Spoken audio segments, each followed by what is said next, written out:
Buksan po natin ating Biblia sa Matthew chapter 19, verses 1 to 15.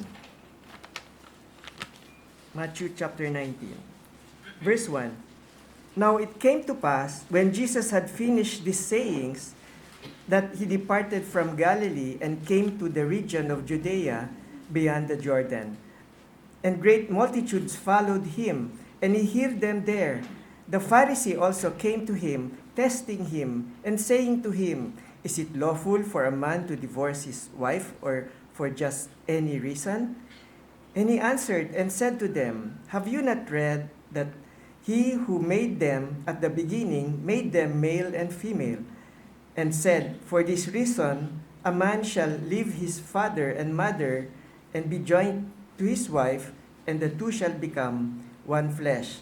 So then, they are no longer two, but one flesh. Therefore, what God has joined together, let no man separate. And they said to him, Why then did Moses command to give a certificate of divorce and to put her away?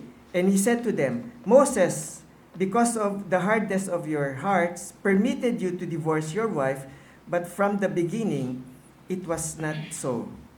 And I say to you, whoever divorces his wife except for sexual immorality and marries another commits adultery, and whoever marries her who is divorced commits adultery. His disciples said to him, If such is the case of the man with his wife, it is better not to marry. And he said to them, All cannot accept this thing, but only those to whom it has been given. For there are eunuchs who were born thus from their mother's womb, and there are eunuchs who were made eunuchs by men, and there are eunuchs who have made themselves eunuch for the kingdom of heaven's sake. He who is able to accept this, let him accept it. Then little children were brought to him, and that he might put his hand on them and pray. But the disciples rebuked them. But Jesus said, Let the little children come to me, and do not forbid them, for of such is the kingdom of heaven.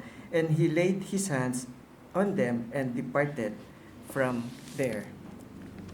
So dito, tinuturuan tayo ng ating Panginoon tungkol sa relasyon ng mag-asawa at kung paano natin tratuhin ang mga kabataan. Sa tamang pagtrato sa asawa at pagpalaki sa mga bata, nagdudulot din ito ng magandang katayuan sa ating lipunan. Hindi rin dapat masira ang samahan ng mag-asawa maliban sa pangangalunya, yung unfaithfulness ng isang partner, o kaya umabot sa pisikal na pananakit. Sa panahon din ni Jesus, inabuso ito kahit sa maliit na dahilan nagkakaroon ng diborsyo. Pinayagan din ito sa panahon ni Moises dahil sa katigasan ng kanilang ulo.